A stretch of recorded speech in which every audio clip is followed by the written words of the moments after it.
Japan Currents series. This year, there will be 14 such events around Japan America societies all over the country. And the principal objective is to keep our member societies informed on the current events between the U.S. and Japan. And of course, there are a lot of current events going on between U.S. and Japan at this complicated time. The Japan America Society of Washington, D.C. was among the first of our societies to adopt this series all the way back in 2000, I believe it was in 13. So this is the seventh of series in Japan Update. And it's so important for the local societies to be the source of information about the U.S.-Japan relationship with current information.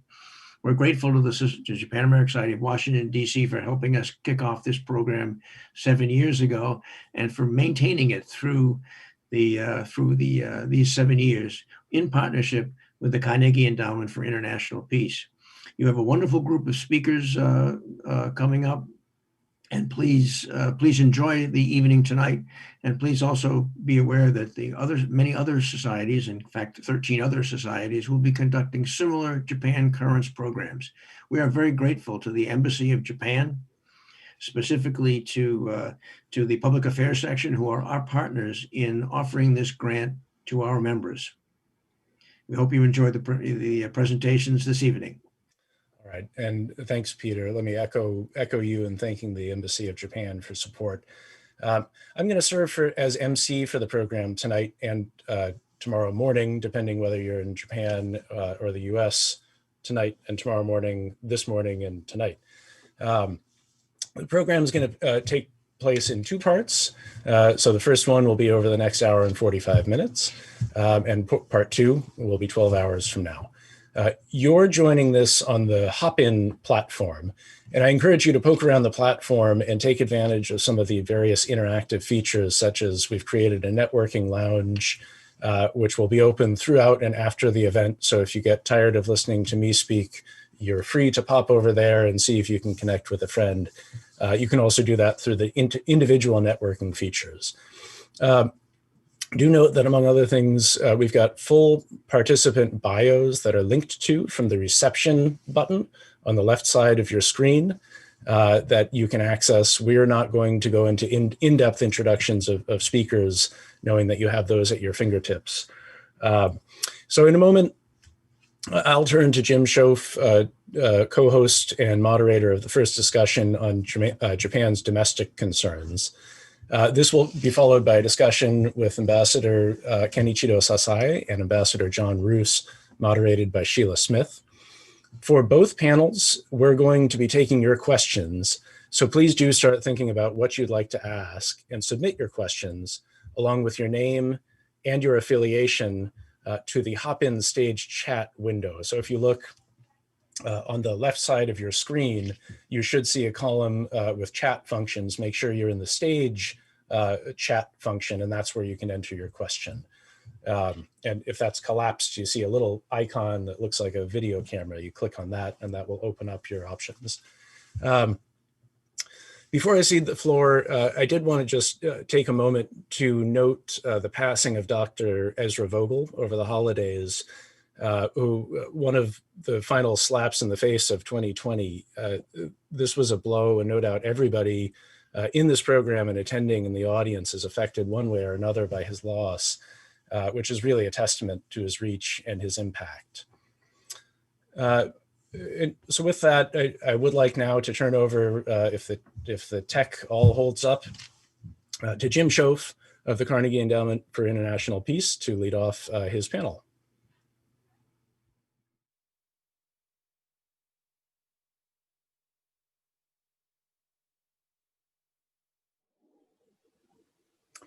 And here we are. Thank you very much, Ryan and Peter. I appreciate it, and thanks for your words about Ezra. I know he's tuned into a couple of these events in the past, and I appreciate those words. And welcome everybody to Japan in 2021. It's great to partner with the Japan America Society of Washington, D.C. and with NAJAS. I'm Jim Schoff. I'm a senior fellow at the Carnegie Endowment for International Peace. This is our annual event to look at the coming year in Japan, We try to look at the whole year in total to sketch it out, scope it out. We have a session which we'll do right now on domestic policy, domestic issues in Japan. Tomorrow morning, Eastern Standard Time, we'll do a session on Japanese foreign policy and U.S. Japan relations. We have keynote speakers, Ambassador Ruse and Ambassador Sasai with Sheila Smith later on, immediately after our event. That should be very good. And tomorrow, our keynote speaker is Deputy Chief of Mission Tsukada from the Japanese Embassy here in Washington. So we look at the year ahead. We try to make some predictions sometimes. Needless to say, last year, we did not do so well. We really did not see the extent of the pandemic coming and its impact. We did not see Abe's resignation, the postponement of the Olympics. So we'll try to do a little better this time, but it's just great to get some people together who look at Japan from different angles and to have our discussion, talk about things, hear some questions from the audience. And I always look forward to this time of year. So thank you for joining us. Quick introductions, and then we'll get into our discussion. Pleased to welcome Professor Marie Anchordoguy, who is a professor at the Jackson School of International Studies at the University of Washington. Keiko Iizuka is with us, senior political writer at the Yomiuri Shimbun in Tokyo, and John Shalowitz, president of Silicon Valley Japan Platform, a very interesting group co-located between Tokyo and outside of San Francisco. So we're very pleased to have all of them. We're going to just do a Q&A format, a little talk show format. So I'll start off with the first question for Keiko, because a key change from 2020 to 2021 is new political leadership in Tokyo, of course. And we know that there'll be a new lower house. There will be a lower house election this year at some point. There's been a lot of talk about policy continuity from Abe to Suga. But I wonder, Keiko, if you see any important differences in the Suga administration, and what are some of the key variables that we should keep our eye on in terms of the election possibility, when that might happen, and also Suga's staying power, because we've just seen a real deterioration in the polls, at least, and I wonder what you're seeing from Tokyo's perspective.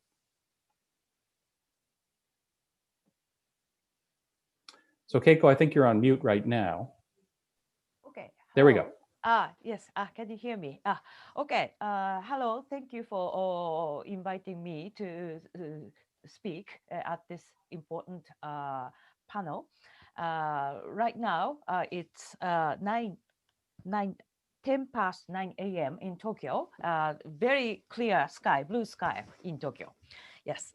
And so I would like to talk about the Suga administration, which is about 3 months old. And it launched in September.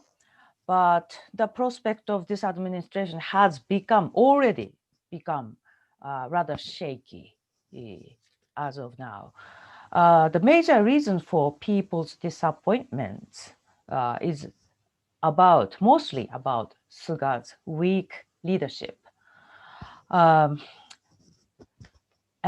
it's on both fronts, both domestic politics and foreign diplomacy, I guess.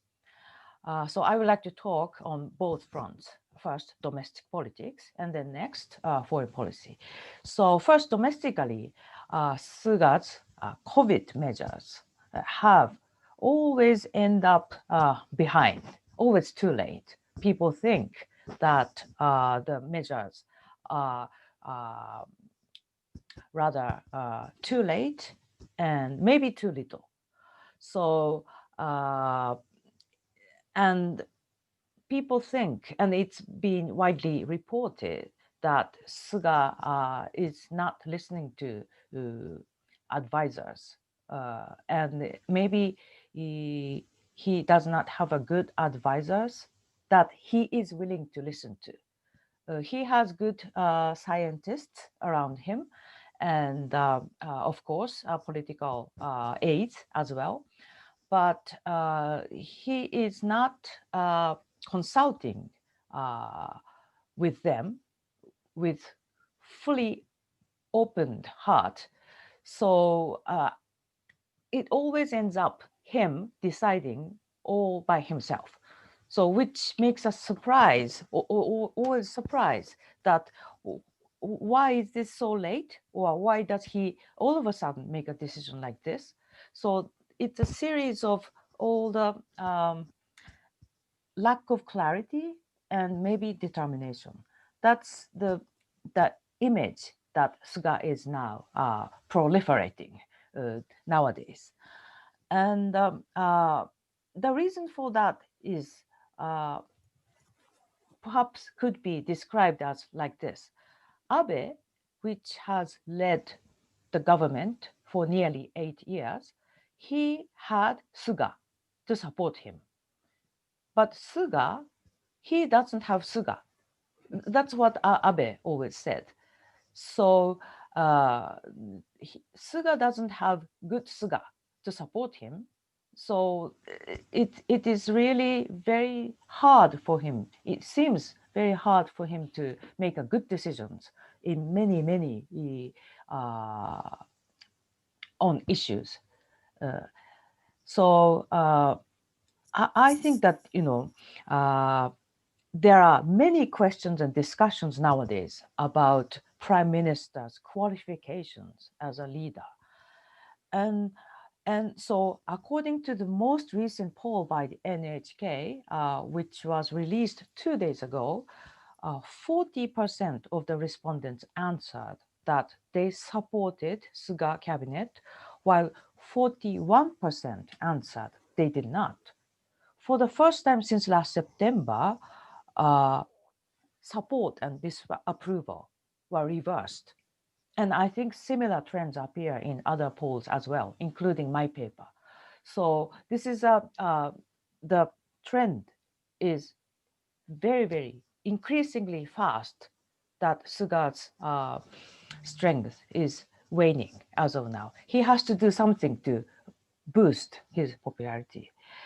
And on the foreign policy front, it's difficult as well. And this is somewhat for different reason. It's Suga's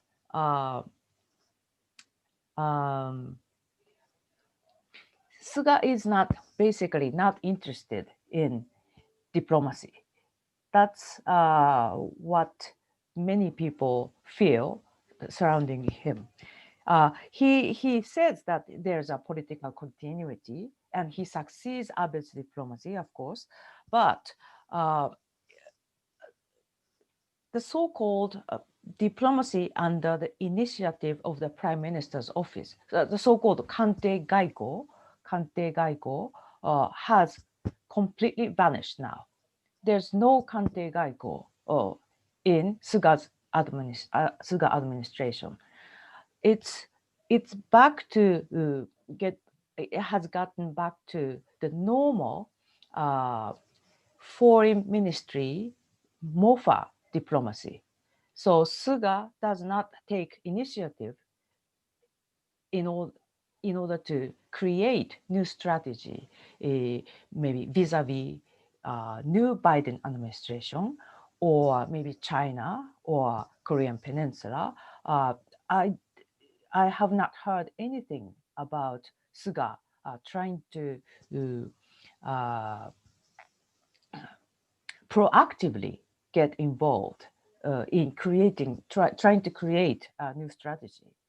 So, and I hear many politicians and bureaucrats explain that Suga is not basically interested in diplomacy. So rather, his emphasis is much more on, as you hear, perhaps as you may hear, digital transformation, and maybe a green reform.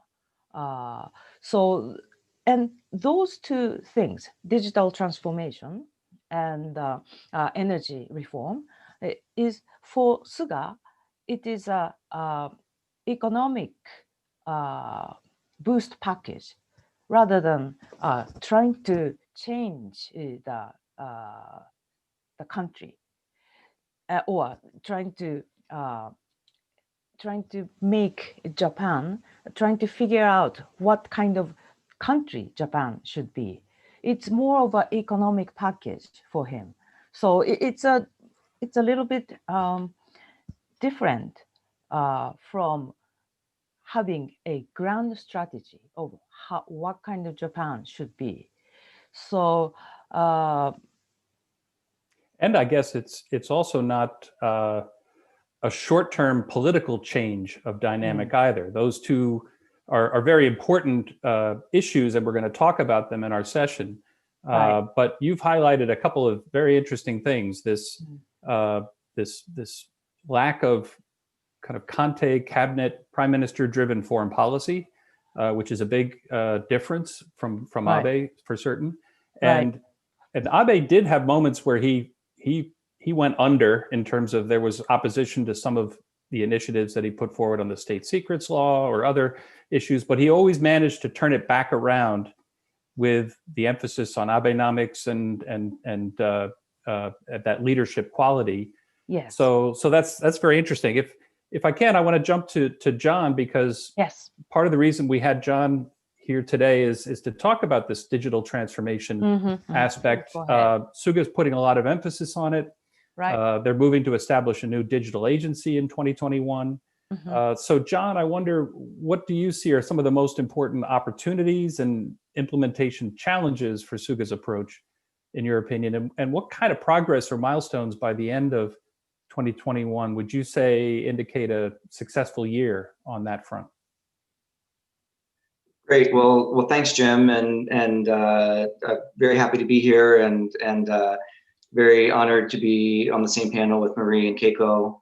And actually, I want to build off something that Keiko just said. You know, from the outside looking in, and here in Silicon Valley, we obviously don't see the day-to-day political struggles of Suga-san. We have our own political issues here that we're sort of obsessed with these days, just a little bit. And so while we don't see that, I think I would say, in hearing from my peers and other people in the industry in Silicon Valley, I do think Suga's move is a welcome and I think a bold move, at least from the perspective of many leaders here in Silicon Valley. Again, just speaking from personal and people within the industry, you know, digital transformation, if we just sort of boil it up to the highest level, is a hard thing to do. It's not just about technology, it's about people and processes. And prior to joining Silicon Valley Japan platform as a nonprofit, I spent 25 years running tech companies, helping our customers with digital transformation and bringing innovative products to them for the purposes of digitalizing or improving their infrastructure. And it's a hard thing to do. And it's often, again, it's a people problem, and it's changing inertia and the way people think. So, I think just at the highest level, to making a bold move and saying, and to Keiko's point, there may have been economic stimulus goals around it, but at least taking a bold step and creating an agency, I think, is something that is very welcomed and very well received here in Silicon Valley. And the other thing too is, on the basis of digital transformation requiring more than just lip service and kind of a consultant plan, you really need to create an organization around it. So, what my hope is, and what we do in Silicon Valley Japan platform, is build bonds between Silicon Valley leaders and Japan leaders to learn from each other, to create peer-to-peer relationships and share ideas and challenges and things that they're facing around things such as digital transformation. And one of the things we hear often from our member companies in Japan is that the people issues, the inertia is very hard. So, again, Suga, I think, creating an agency and putting at least some organizational weight behind it, I think was a good thing. Jim, I'd like to sort of focus my answer a bit on a little bit more micro than the macro side of sort of Japan as a whole, because again, that's a lot of who we deal with in Silicon Valley Japan platform. And the various ways that we see companies, Japanese companies, looking to embark on digital transformation. And for that matter, it's no different, U.S., Japan, Europe, wherever you are. I don't think there's anything necessarily structurally different about a Japanese corporation, other than maybe some of the inertia to keep the same way of doing things, maybe a little more ingrained in the culture. So what many companies are doing is saying, well, what do we need to do? What's the first step? And we often get asked that by our member companies. And some, in order to address the organizational challenges, have actually created subsidiary companies or innovation offices, many based in Silicon Valley, many based in other places, other great innovation centers within the US and other regions in the world, to try to sort of build an incubator or a structural place that they can do a lot of this learning, and then reincorporate that back into the mothership or the headquarters. And I think that's one great pathway to do it. It's just that can also lead to the same inertia problems if it's being done outside of Japan and in a different group that's outside. Other companies have looked at technical partnerships or even acquisitions, acquiring new innovative digital transformation companies to incorporate into their products or into their organization, which also is a very viable option. But it does require a considerable level of commitment and financial resources and spending to do that. What we see is sort of the more, I wouldn't say preferred path, but one that many companies and our member companies are adopting, is to try to somewhat create a grassroots movement within the organization. And rather than sort of trying to solve everything within the organization to do digital transformation, to really focus on 2 or 3 key processes and to try to change those to start. So for example, for retailers, look at, what can they do to create contactless checkout at their stores, and what are the technologies that they need to incorporate in order to do that. Let's start small. If it's a doctor's office, rather than digitalizing all of the patient records, which it takes time and is very important to do, it's a hard thing to do. So let's start with maybe digitalizing the reservation process or the check-in process or the prescription process. So that I think are things that we certainly recommend within Silicon Valley Japan platform that our member companies look at, rather than biting off everything at once. Finally, in terms of metrics, to your last part of your question, Jim, I think again, along the lines of grassroots and starting small, I think if the Suga administration and the digital agency can track at a micro level the number of companies that have created individual projects and the status of those projects, I think could be really interesting. Obviously, there's sort of national things can be done, like the Hankos, moving off the Hanko. But I think looking at individual projects and sort of down to that grassroots level is where we recommend that the Suga administration look at in terms of metrics. Terrific. Oh, thanks. That's very interesting and actually somewhat encouraging, because I think there is some appetite for that in Japan, and certainly some potential there. Marie, I want to turn to you, because you look at this kind of from a more macro perspective, where you've been looking at entrepreneurship and venture capital aspects of Japan's economy. Of course, COVID-19 has dominated 2020, and it will cast a long shadow in 2021. So what kind of adjustments are you seeing in your work, or not seeing in Japan's economy, and what are some of the prospects for Japan's economy in 2021? And how important is this digital transformation piece to the economic recovery? Or do you see some other economic policies as being more important? Well, thank you, Jim, for having me here. Economically, the Japanese government has really responded aggressively to the COVID challenge. They've brought out a stimulus packages totaling $3 trillion. This is 60% of GDP. This is huge. The American response so far has been about 15% of GDP, to just put it in comparison. Obviously, the Bank of Japan is being very supportive in many ways. So this kind of heavy fiscal stimulus and BOJ support, I think, is critical and will hopefully continue to help the economy get through 2021. But Japan has a shrinking and aging population, and we have to remember that Japan was going into a recession even before COVID hit.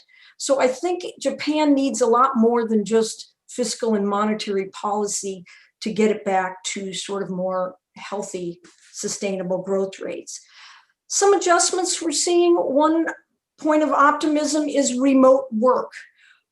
This is allowed by really only a small minority of elite regular workers, but this is saving people a good 2 hours of commuting time. It's helping people juggle other responsibilities like childcare and elder care. So if most large Japanese companies would allow more remote work after COVID ends, and if they would broaden it to a bigger part of their workforce, I think this would be transformative in many ways. I think women in particular, but everyone would find it much easier to continue to work or to join the workforce, which would, of course, help Japan's tight labor market, which is due to the fact that there's very few young Japanese people entering the workforce. Now, Hitachi, as many of you know, has dramatically globalized over the last decade. They almost went bankrupt in 08, 09, and they've really changed dramatically. They have said recently that some work from home will become standard starting in April.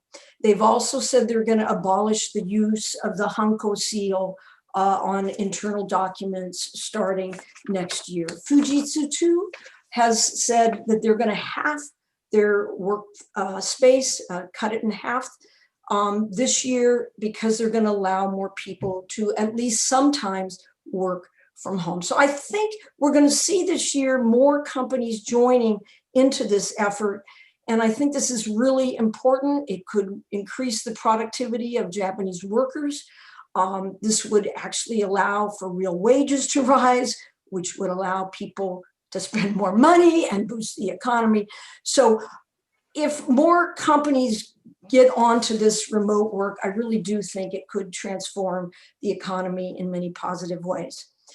Obviously, they need to control infections and give vaccines early and quickly. As has been discussed a little bit before, if the 2021 Olympics can occur, even with limits on visitors and limits on events, this is going to boost the economy. Digital transformation will just change the whole efficiency of the Japanese economy and society, and I think will spur a lot of new startup companies. And I do think that getting along with China is very important this year. China's the first country out of COVID, and they are the biggest buyer of Japanese exports.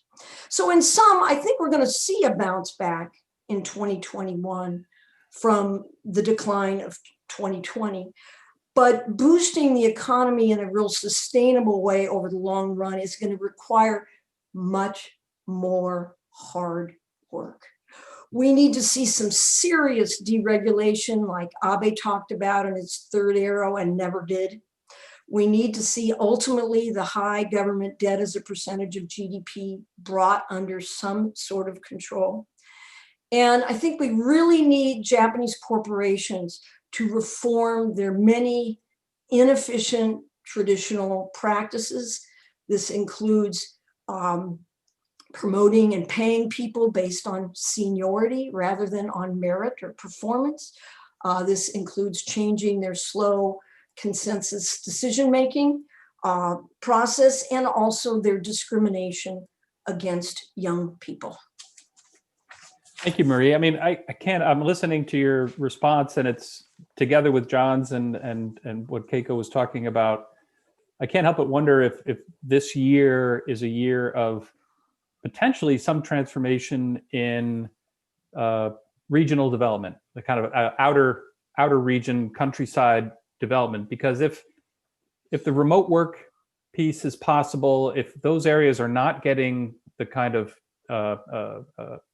visitor traffic and tourism that they were getting, I mean, the digital transformation in theory could really open the door to a decentralization of Japan's economic engines, at least on the services side and some other side. I don't know if is that just way too optimistic and idealistic, or do you think we could see some signs of that in the coming year? And I open that up to anybody who wants to. Well, I think briefly, I think we could see signs of that for sure. But Japan is extraordinarily concentrated in Tokyo and Osaka for many different reasons. And many Japanese love that dense population and all the things that come along with it. So I don't see it as being a major transformation, but you know, at the margins, this could help rural areas for sure.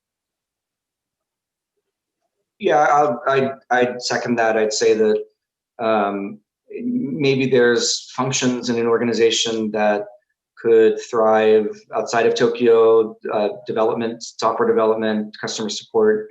I think because so much of the decision making is centralized, and there's a high premium on face-to-face and doing business in Japan, I think it is hard to have a completely remote sale, or, you know, I think that's maybe a little more, but look, I'd love to be optimistic as well. Maybe there could be things that, you know, that chip away and help, you know, speed up that process. Yeah, I mean, all of us would love to spend more time in Morioka or Awamori, you know, instead of. Absolutely, yeah. But tough in the journalist world, right, Keiko? You would not, you can't really do it that remotely. I wanted to check in with you, Keiko, about the Olympics and what you're hearing there, because we've seen a recent poll that suggests that up to 80% or more of Japanese people in Japan think the Olympics ought to be postponed or even canceled. You're in a kind of an emergency situation. Actually, just today or yesterday, right. yeah, Japan has limited or prohibited non-resident foreigners from coming into Japan. Right. You have the vaccine schedule, which has a month in between, so you got to get everybody vaccinated, or as many people as possible vaccinated, before you start flooding all these people in, unless I guess you change the nature of Olympics. So what are you seeing or hearing in terms of the people's interest and momentum behind support for hosting the Olympic Games, enthusiasm, and the political commitment there, and some of the logistics of pulling that off? Yes. You know, I think John and Marie's comment was really somewhat mood changing for me, because living in Tokyo now, it's everything, perhaps 90% of the things and news is about COVID. So it's not about Olympics, or it's not, I mean, there is talk about, of course, digital transformation or economic boost or economic stimulus, but basically support at the individual level is becoming much of a problem. So that's the Japanese public's atmosphere and mind at this moment.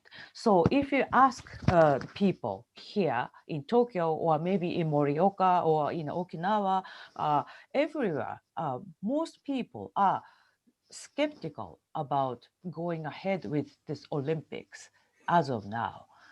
Because of this spread of the cases, and because of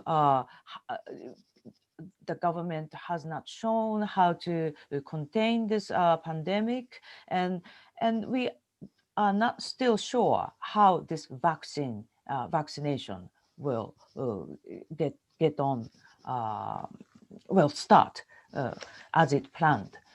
Suga says that it will start at the end of February, but scientists say that it will take months for the vaccination to get effective.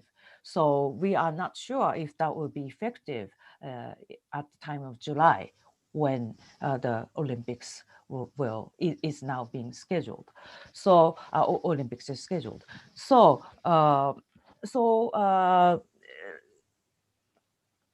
answering Jim's question about the people's attitude toward Olympics, it's not too enthusiastic, basically, because people are much more focused on how to live. I mean, basically, many people are struggling with just living their daily lives. So when people's lives are like that, how come, how can you welcome all the people and all the opening ceremony is too gorgeous? That's not appropriate. So that's the atmosphere of the people, Japanese public at this moment. But what the JOC and Tokyo government and the Japanese government are hoping is that as the time gets close, maybe in spring, and the vaccination starts, and maybe the cases are getting decreased, maybe people's feelings are a little bit more relaxed. So there will be a welcoming mood spreading among the public. So that's the public's sentiment. And as for the political commitment, I think Suga is determined to go ahead with the Olympics in any form of in any way or form.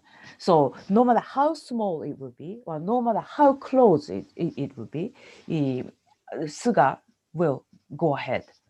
And the major reason for that is that it is a Japan's it will become Japanese economic boost, as Marie says. It's required. It's necessary for Japanese economy to hold Olympics in any way. But meanwhile,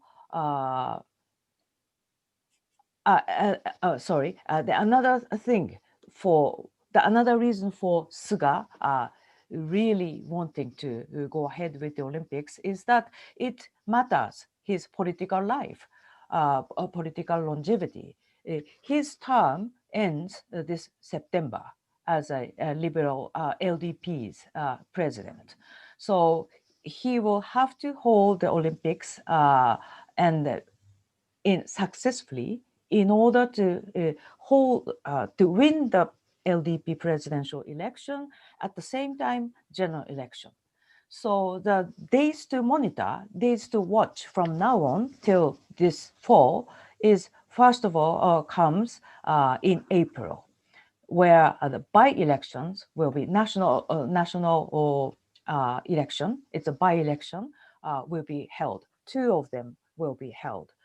And some prominent LDP politicians already has expressed that if LDP loses 2 of these, both by-elections, maybe Suga will have to go away, maybe even before the Olympics. So the April has become one very crucial political timing for Japanese politics. And another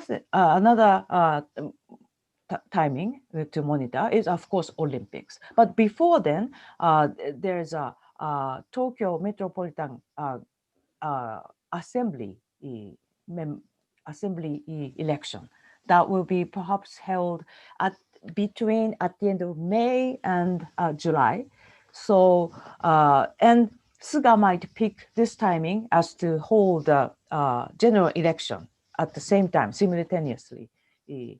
But my understanding is that perhaps Suga will wait until fall, after the Olympics. So that's why Olympics is really, really important for his political career. So 3 days, April and the Tokyo Assembly election, and days after the Olympics. Those are 3 important dates to watch in order to see how Suga administration will survive or yeah, how yeah, or struggle. yeah, struggle. Yeah, exactly. That's right. Yes. No, that's great. Thank you so much. You've given us some good concrete milestones to think about. We're getting toward the end of the hour, and actually I have a lot of questions coming in via text. So I do want to jump in on those. Before I jump to the questions, very briefly, and this is for Marie or John together, or anybody who wants to join in. I do want to just touch on the ambitious zero emissions goal that Suga has set. So along with digital transformation, this idea of green technology, addressing climate change, and of course with the Biden administration, this will be a big issue as well. From an economic or technology perspective in Japan society, do you think, what are some things we might look for in 2021 that would be signs of Japan making some progress in this way? Let me just say a few background comments, and then I think John knows more about sort of corporate level issues. Let me just give some background about where Japan is today in terms of energy. Before the 2011 Fukushima disasters, Japan was getting 30% of its electricity from nuclear power. It is now getting 3% of its electricity from nuclear power. And there's only 9 reactors operating. Abe pushed for years to get dozens more opened. Some might get permission to restart, but basically the Japanese are against nuclear power. So what that means is Japan has had to use fossil fuels to make up for all of this lost nuclear power. Renewables are about 18%. Suga wants to get this up to 50 to 60% by 2050. They're talking about a lot of different things, including carbon pricing systems and things like that. But Suga's plan does include some mini nuclear reactors that are supposed to be safer than the current ones, but we really don't know about this emerging technology. And I think Japanese are going to continue to be wary. So I think it's a great goal to have zero emissions by 2050. I think it's very ambitious, but I think they need to start working on a really detailed plan this year to get moving on it.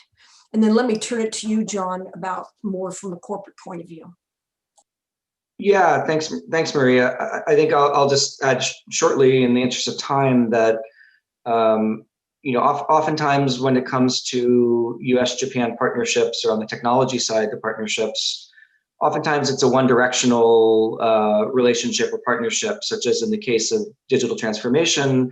You have a lot of U.S. companies that create software and create products that are trying to sell those or bring those to Japan, and Japanese companies are trying to onboard them and use them. I think what's really exciting around green and zero emissions and technologies around improving ecosystem or environment is that it is one of those opportunities for almost equal footing between U.S. and Japanese companies, where Japanese companies are often the best in the world around sensor technologies and deep tech and chemical compounds to reduce gas emissions, and U.S. companies very strong on the software and the AI in order to enable that and get clean buildings and whatnot. So I think if we just look at what it could mean in terms of partnerships between companies, I think it is very exciting. And with the Biden administration coming in, I think there's an amazing opportunity for Japanese companies to, with technologies in the green space, to have a much more receptive marketplace in the U.S. So I'm very much looking forward to that area of partnership going forward. That's great. Thank you, John. And quickly, because this is actually one of the questions that we received, Izuka-san, somebody asked, what are the prospects for nuclear power in Japan under Prime Minister Suga? So kind of building on what Marie was talking about, do you see any movement on this front or energy behind this move in Japan? Yes, that is a very good and big question for Suga administration. Obviously, Suga announced a very ambitious intention for zero emission. And so this is within this Suga cabinet, Koizumi, who is an environmental minister, and there's a Kajiyama, who is a METI minister. So those two ministers are in charge of structuring energy mix. And so Koizumi obviously aims at making the nuclear energy drastically to decrease. Whereas Kajiyama, he's representing METI, so he's not that easy. He's very formidable. So Koizumi has a lot of energy. He needs a lot of energy to convince Kajiyama to accept the decrease of nuclear power. But in reality, even Koizumi admits that in order to achieve the difficult goal, some level of nuclear power is necessary for maybe future couple of or maybe several years. Japan has to maintain the nuclear power for maybe more than a couple of years. So Koizumi understands that. He admits that it has to, Japan cannot all of a sudden abandon this nuclear power. So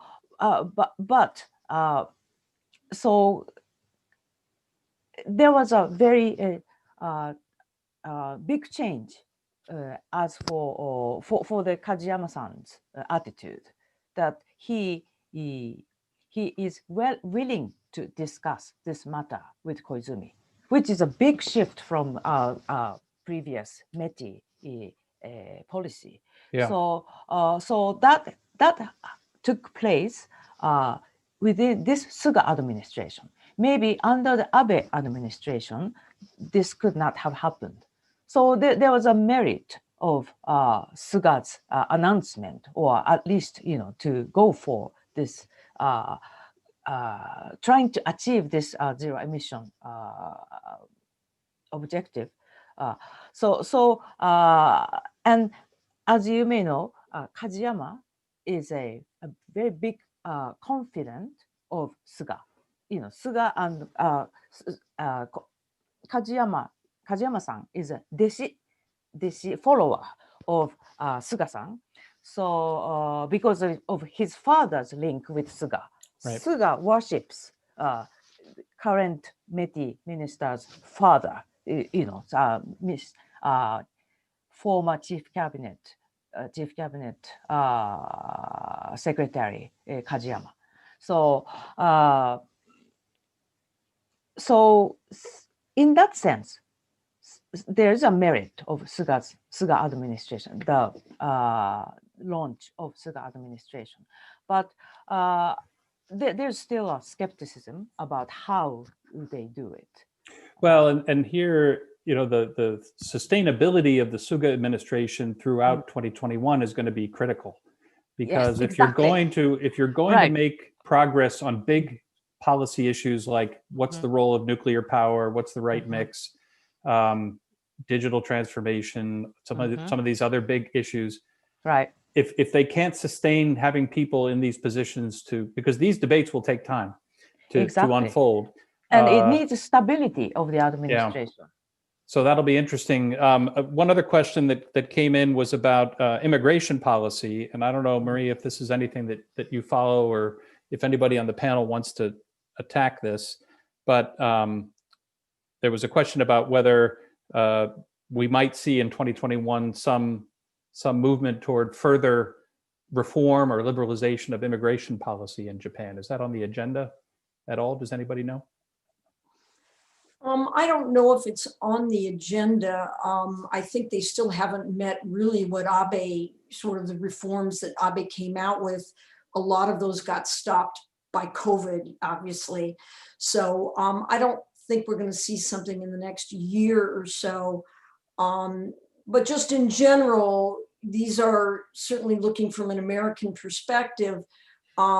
These are good efforts that Japan is making, but these are just, this is not going to help Japan get out of its problems. I mean, Japan needs to bring in 1 million new immigrants every year to get, every year for many years to get out of its problem of having a declining population. So I expect when I look at the past that what happens is it's only when things become an acute problem that Japan moves on it. They should have moved on this 25 years ago, quite frankly, making it easier for people to come in like Abe did. But so anyway, I'm not real optimistic about huge change on immigration. Okay, I had one, I might be able to squeeze one last little question in, and then I want to come back to everybody quickly if you have any final thoughts. Izuka-san, somebody, I think it was Tobias Harris, is asking about the Kante Gaiko issue. To what extent is that due to Suga's relative inexperience or the presence of former NPA officials as national security advisor and other key posts versus ex-MOFA or ex-METI? Or is it just bad timing? Because since he took office during the final months of the U.S. administration, preoccupied with its own political challenges and the pandemic, et cetera. What do you think? Yes, yes, that's a very important question as well. I think the reason why Kante Gaiko vanished under this administration is that solely Suga-san's priority is not too high about the foreign policy as of now. I can understand partially because COVID is an emergency, urgent issue to tackle with, and the economy has to be tackled. So, but still, there's no team, team within Kante, the Prime Minister's office. While under the Abe administration, there was a team about Russia or South Korea or North Korea. It's a personal. They were Abe's personal team to tackle with or create a strategy, forge a strategy how to deal with all these foreign policy issues. So and there's no such teams whatsoever within the Prime Minister's official residence at this moment. Yeah. So that shows, how the attitude of Suga's priority. So that is Suga's interest.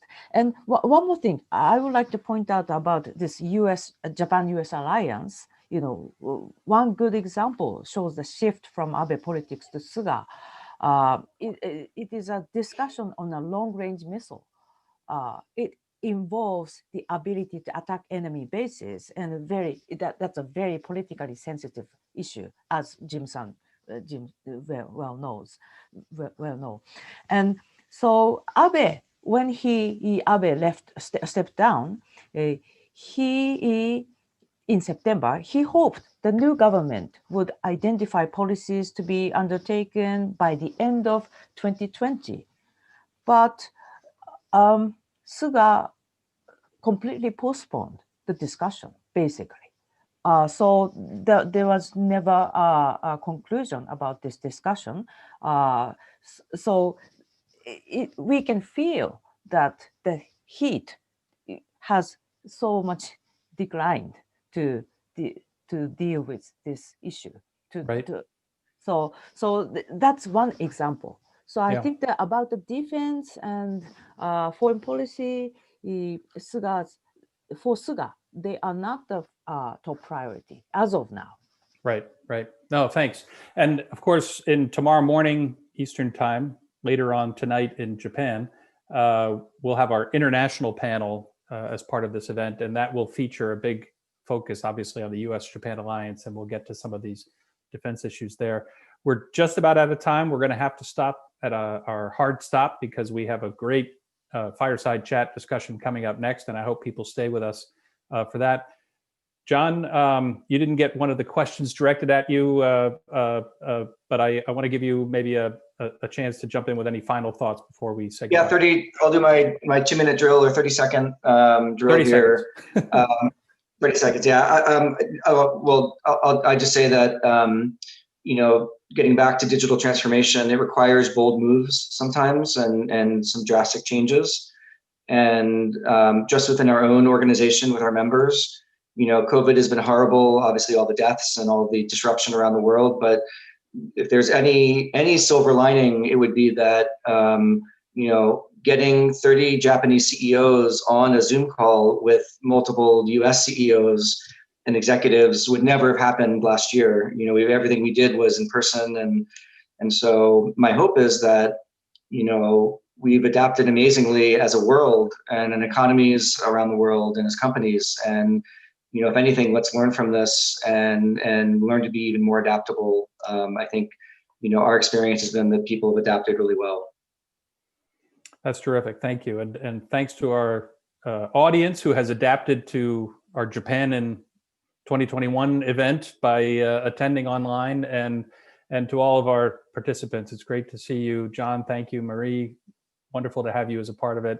And Keiko's so pleased to have you join us. We hope things turn around for the better sooner rather than later there and here. So with that, I think I need to pass it back off to Ryan and let the technicians do their magic. But thank you, everybody, and keep in touch. Happy New Year. All right. Well, thanks a lot, Jim and John Shalowitz, Marie Anchordoguy, and Keiko Izuka. That was perfect, and I think it provides us a lot of ammunition to now turn into the second feature of tonight's event, where we're really very deeply honored to have with us Ambassador John Roos, Ambassador Kenichiro Sasai, and Dr. Sheila Smith. I want to point out we've posted some polling questions for you all that Dr. Smith would like to feature in the conversation. So please access these and provide your answers. And you get to those again in the chat tab, where you can, you'll have to look not under the event tab, but not under the stage tab, but under the event tab. And there you'll find a little button for polls. And we've got about 4 or 5 for you to answer. So on to our participants. I hate to belabor this with introductions for people who really don't require them, but let me at least do my due diligence and say a few words about each. Ambassador John Roos is co-founding partner at Geodesic Capital. He served as United States Ambassador to Japan during a momentous few years in the first term of the Obama administration, when, among other things, he led the American response to the March 2011 triple disasters that our previous panelists were just referring to. Ambassador Roos, who serves as an honorary chairman of Japan America Society of Washington, D.C., joins us from his home in California.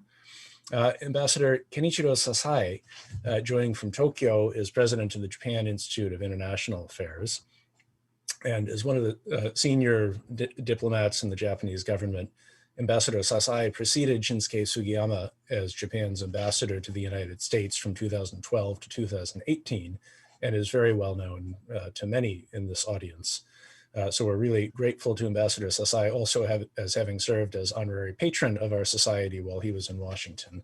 And finally, to Dr. Sheila Smith, a longtime counselor to our society, who will serve as moderator of the discussion. Dr. Smith is a senior fellow for Japan Studies at Council on Foreign Relations and is, of course, one of the most respected scholars and advisors in the field of U.S. Japan relations and our bilateral security affairs. And Dr. Smith joins us from here in DC. As with the previous panel, our discussants have agreed to take audience questions, so please submit them through the stage chat and on the, again, upper right-hand side of your screen. And thank you all so much for being with us and taking time out of your days. And over to you, Sheila Smith.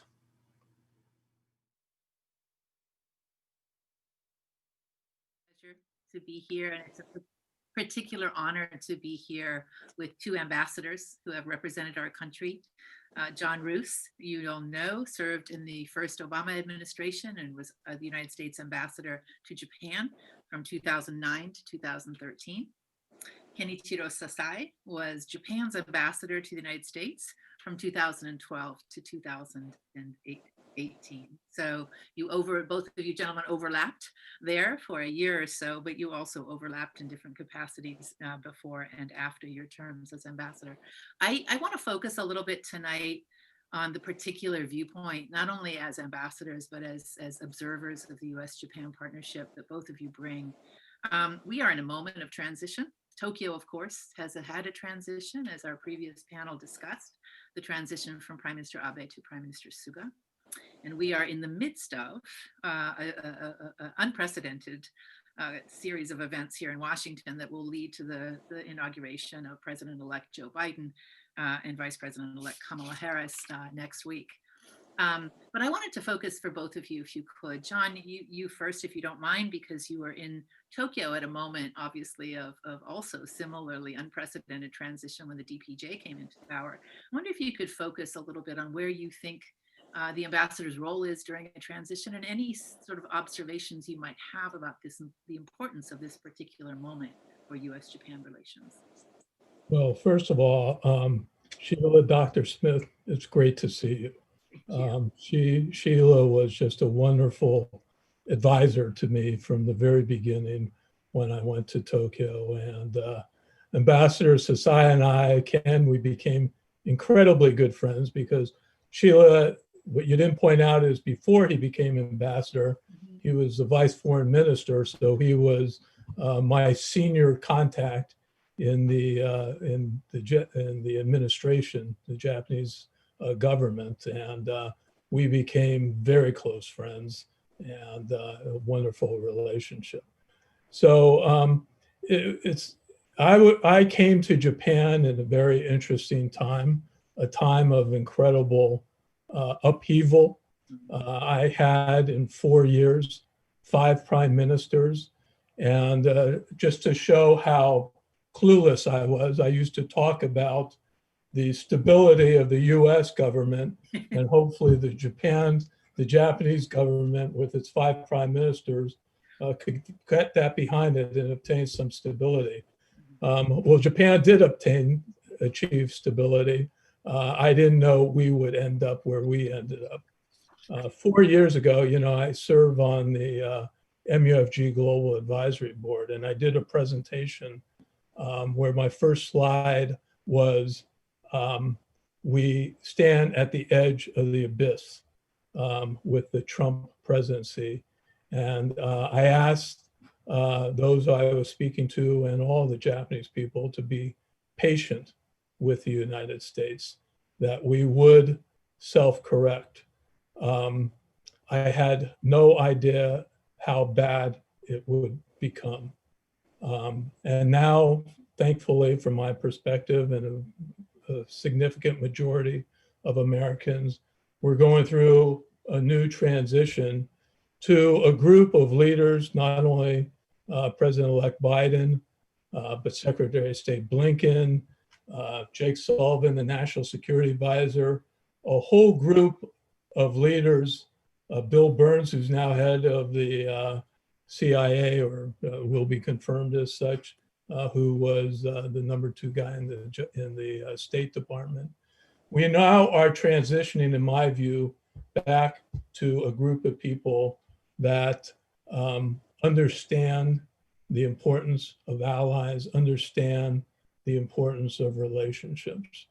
And so while there was this perception of a great relationship between Trump and Abe. Underneath, I think there was tremendous damage, best case analysis, neglect of the alliance. And now we enter a period where, to use the Secretary Blinken, he hasn't been confirmed, so I was searching for the right words, but we're going to do things by, through, and with our allies. And that's pretty important. And part of getting our house in order is fixing our relationships abroad. And you asked what, one of the things that I'm hopeful for is that we will get a new ambassador fairly soon. Since the last ambassador, Ambassador Hagerty, resigned to run for Senate in Tennessee, we've been without an ambassador, although Joe Young, who was my deputy chief of mission when I was there, has done a fabulous, fabulous job under very difficult circumstances. But I think now is a time to rebuild confidence in the alliance. The foundation has been shaken, but it's still there. And I think one of the main things that the new ambassador and the new administration needs to do is show the Japanese people and the government that we can be relied upon, that we can be trusted. And so one of the things that I would advise the new ambassador when he or she is nominated and confirmed, maybe it will be you, Sheila. No, no. That would be great. Is to take every opportunity to rebuild that trust and confidence in the United States. And that will flow through every issue. I think, interestingly, we really have an incredible opportunity with the 10-year anniversary of 3/11, the Great East Japan earthquake, where the United States, I'm proud, stepped up to show the importance of the relationship between Japan and the United States. And we worked together, obviously, with the Japanese in the lead role to address what was their major crisis before all of our major crises of COVID. And I hope we find ways to symbolically celebrate, show respect for the tragedy, but celebrate the alliance and what happened in the relationship there. Another thing that I hope we can do, and then I will stop, is find something big to work on together. And one of the things I am hopeful of is to address the healthcare crisis that both of our countries face and the world faces. And quite frankly, I've been a little disappointed that up to this point, Japan and the United States, which I consider to be the two most innovative countries in the world, have not collaborated in both the public and private sector on vaccines and therapeutics to address COVID. And I think that is an opportunity for our two countries to come together and do something big that shows the strength of the relationship and the importance of the relationship between the two countries. So I'll stop right there. Thank you, John. I'm going to come back to you on that one because our audience polling reveals some interesting insights on that as well. So Ambassador Sasai, forgive me, Ambassador Sasai, you also managed transitions. And when you came to Washington, of course, the Shinzo Abe returned and the LDP returned to government in Tokyo. And you were then tasked with making sure that the Abe cabinet and the Obama administration worked well together. And then, of course, you are here in DC as we approached our 2016 election and watched and guided your own government as to the dynamics that would emerge with our new president-elect at the time, President Donald Trump. An amazing period for a Japanese ambassador, I'm sure, but what did you learn and what lessons that you learned do you think will apply to the current transition underway here in DC? Well, thank you, Sierra. First of all, let me thank you for doing this. And throughout all my years in Washington, you are always good friends and also advisor. I very much enjoyed all the conversation I had with you. And also, John, nice to see you again. I listening to what you say, I mean, about the days we are working together in Tokyo. And it looks like the long time ago, but we are still, some people are still trying to work hard to come back. You know it. So it's great for the people to remind themselves that what happened, all this, big disaster, get the people together. I still remember the goodwill and support extended by the American forces and American people at the time when we were really in need. And I remember how seriously you're working with us in spite of all the difficulties you were surrounded, including some of the political management of the disaster and so forth. I don't get back to you, but after that, in transition, especially from democratic government to LDP, from Prime Minister Noda to Prime Minister Abe, that was exactly the timing I was sent to Washington. It's a kind of transition, but I think the Noda, Prime Minister Noda was trying hard to build up some of the confidence in spite of all the domestic problem. So, it was a good timing for Prime Minister Abe came in and to rebuild the country in different perspective. And that was coincided with my beginning of the mission. So that's how I went to Washington. Of course, my first job is to make sure that Prime Minister Abe had a good relationship with the President Obama. And when I first met him, I first met Prime Minister Abe before going to Washington. And the Prime Minister Abe told me, Ambassador Sasai, your first job is to get a fixed meeting with the President Obama. I said, of course, sure. But the thing it was immediately after the election, and people are busy in Washington, and you have to be waiting. So that gave me a bit hard time in the initial stage of the sort. So it took some time, but after Prime Minister came to Washington, it was great. He was ready to address all the difficult issues, including trade issues like TPP and so forth. And there was a good collaboration taking place. That was a consolation to me. But at the end, it didn't work out. But the process was there. I still believe that the United States would come back to this after evaluating the strategic value of this exercise.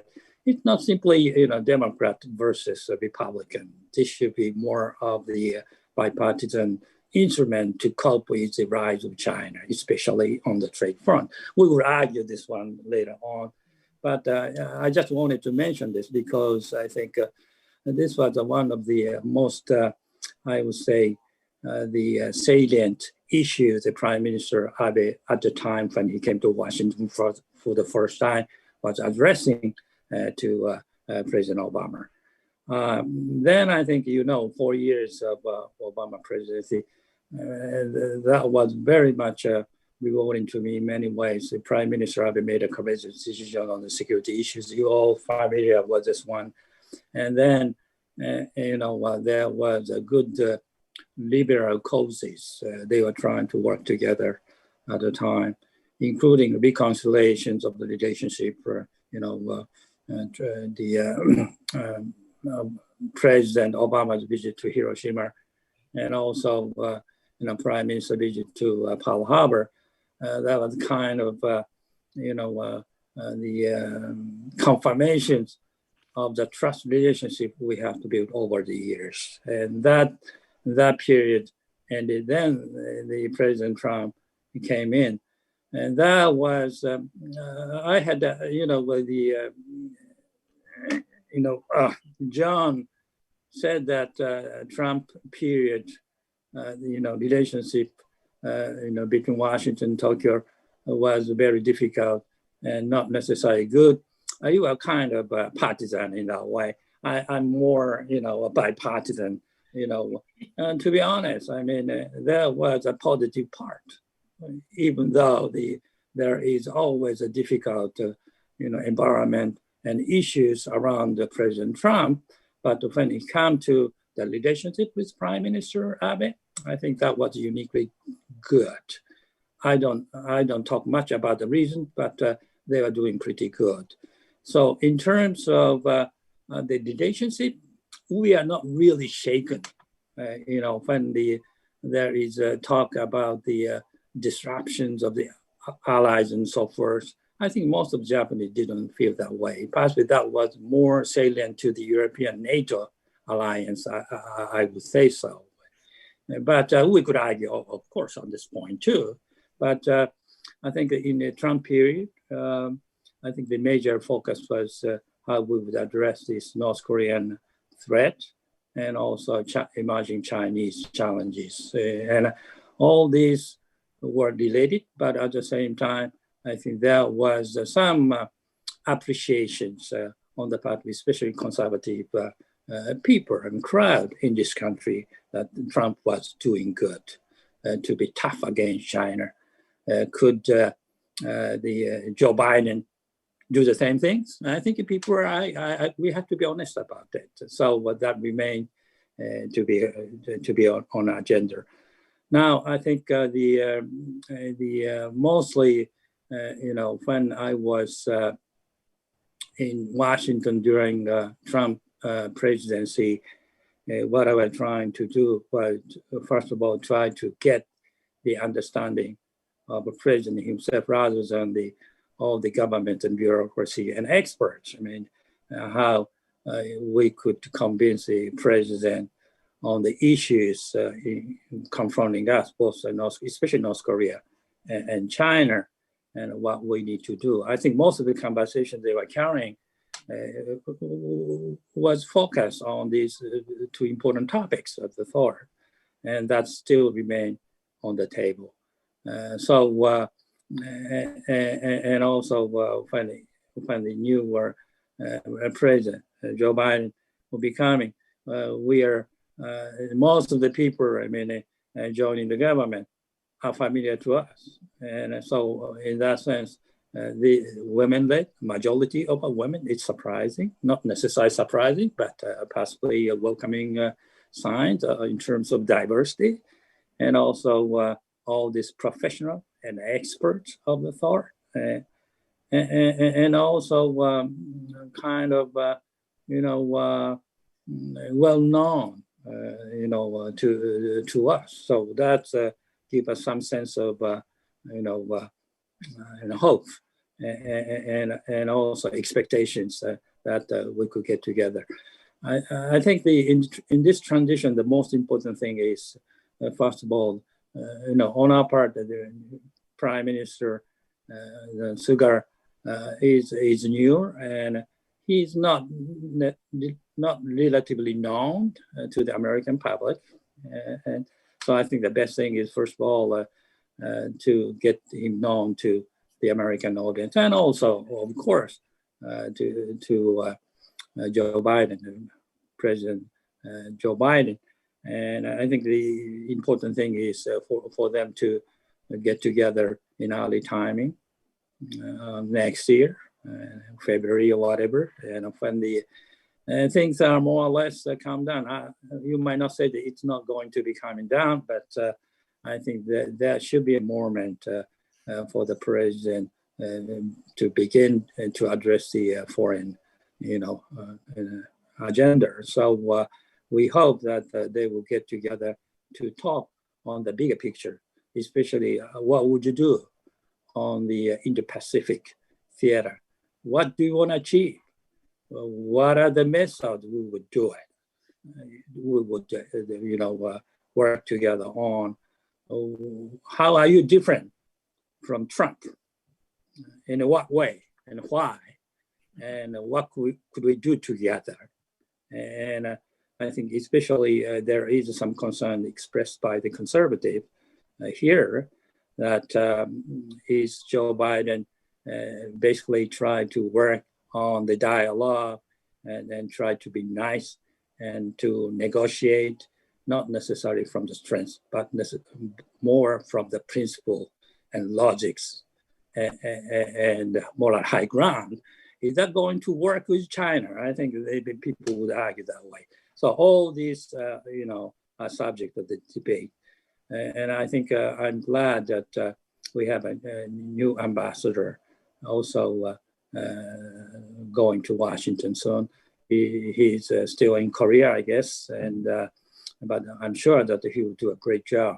And together with newly appointed ambassador from the United States to Tokyo, I don't know who they are, but Ambassador Sugiyama did a great work.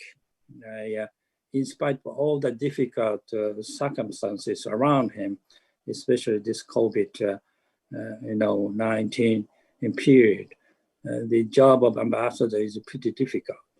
Here, even in Tokyo, and ambassadors cannot move around. It's very difficult. So it's applied to everywhere. But in terms of, making sure that our relationship is more or less valid and viable, I think he did a great job. So taking this moment, I just want to thank him. I will stop here and possibly. I have a 2-minute rebuttal, or do you want to? Well, yes, you will have a chance to rebut, but just let me share something with you. So both of you inadvertently answered my next question, which is what are the opportunities at the moment that you see in the relationship? So John, you mentioned healthcare, and Ken, obviously you are emphatic about the Indo-Pacific. And so just to share with you our polling results, right? So our audience that is listening, I asked, or Ryan and I put the poll together, so our imagination was kind of limited, but we asked them, what is the greatest opportunity for cooperation? And 53% answered the Indo-Pacific regional collaboration was important. Next generation technology and innovation came in second at 18%. So our audience, John, is interested in the work that's being done out there, but in general, our next generation challenge is pretty much on people's mind. And the third is pandemic response. So there you go, John, 12% came in on that. The other piece I wanted to sort of put in there, we asked about China.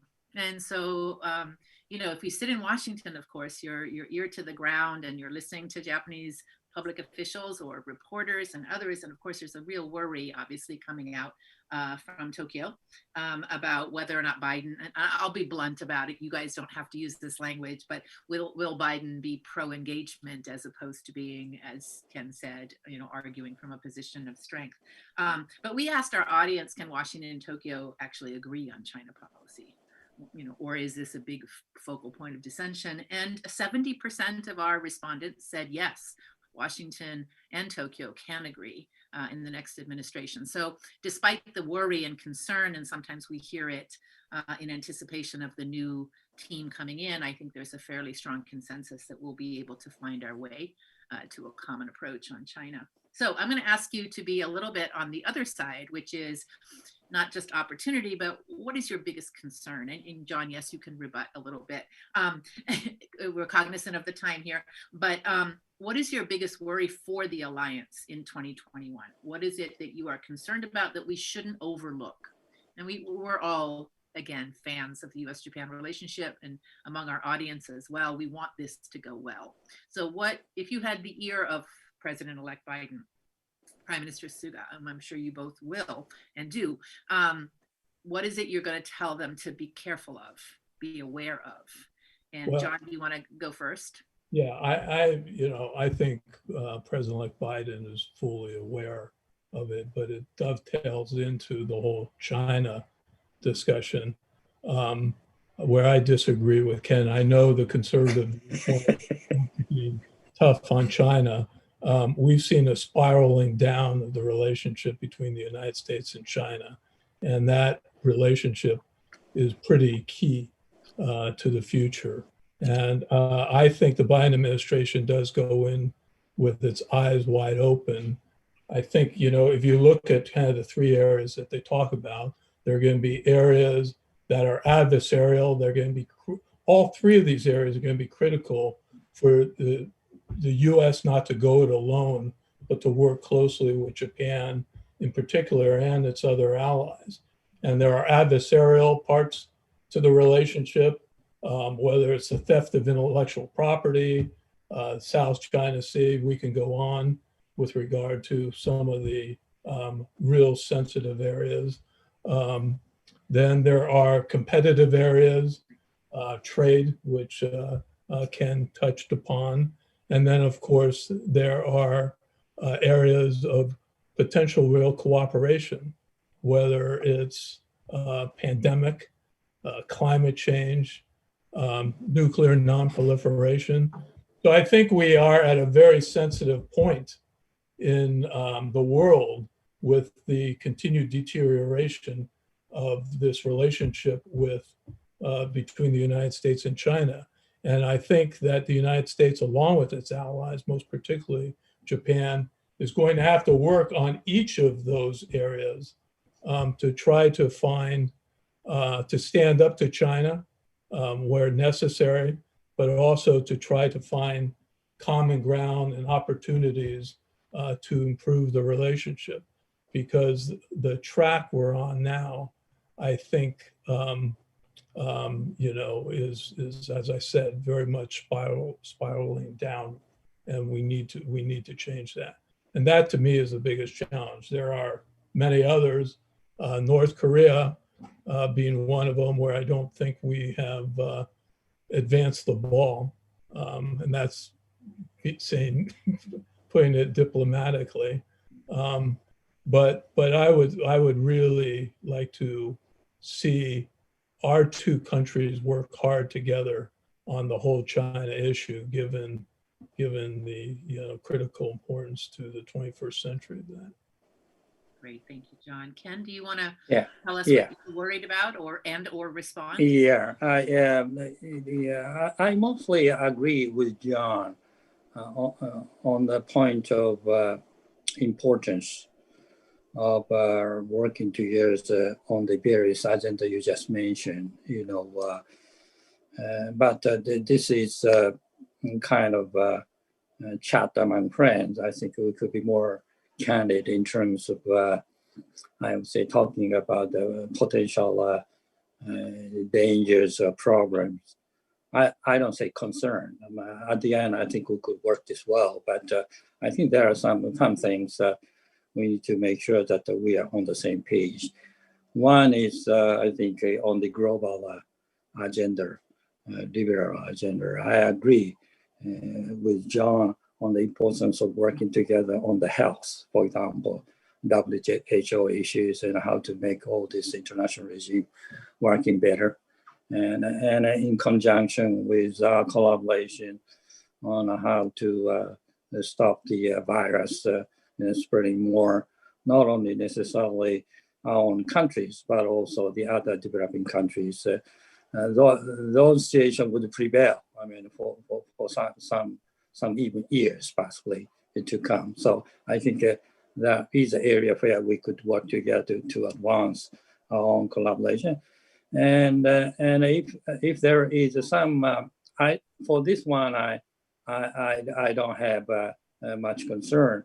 If there is a concern that could the United States or Japan be more for the others rather than ours, I mean, that's a challenge. But when it comes to issue like environment, say, we all know that environment is a kind of flagship issues of the thought of the Biden administration. In the same way, some of the audience might be surprised. Prime Minister Suga is also addressing these environment issues. Actually, he changed the policy, I would say, compared to the previous government. He made sure that the environment is more prioritized agenda.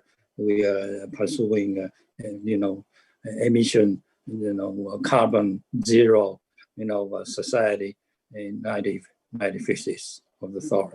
So, and also they try to focus the investment to make sure that all those green investment will be the engines of economic growth. So these are quite resonant to the United States policy goal of the thought, not only domestic, but also the international domain. And the question is that could Japan catch up together with the United States? I think United States possibly, under the Biden administration, more advancing and try to move faster. And could it catch up? I think that is, if there is any, on our part, I think there could be some concern possibly. For example, the banning of coal and so forth. Could he swallow some of the transition period? We still have to burn the coal, for example. I think if you are very much a liberal front, you should ban all this coal burning. So these are some of the issues we continue to address. And on the agenda of human rights and democracy, I think, in terms of fundamental principle, we don't have any disagreement.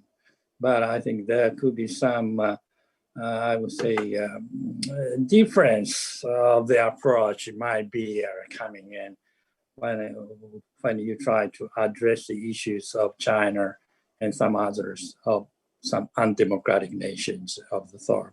This has been an issue for some time, but still could be the issues of when we don't really, iron out and even they recognize some of the approaches taking place when the approach taken to convince the undemocratic government of the thought, and also people are behind it.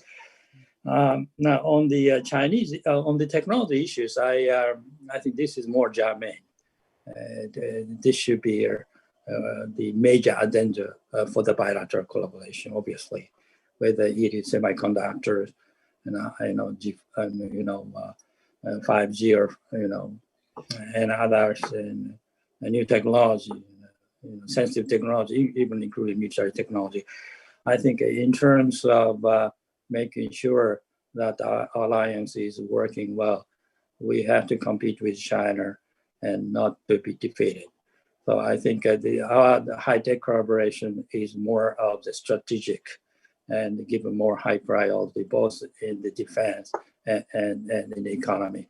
How we could do it? These are the issues both new administration could tackle and work out. This could include the possible framework and so forth. Chinese things still, I think that there is ambivalence, to be honest. Of course, when there was President Trump was working, there was always some concern that if he does too much extreme, we don't want to be dragged into the war. That's not good. But if he's making deal without any principles in place, there could be a possibility of damage too. So that could be a good combination of collaboration with China on the front, like environment and even some technology, usual technology, not necessarily high technology. But when it comes to the fundamental, and it's reassuring. John said that new Biden administration could be different.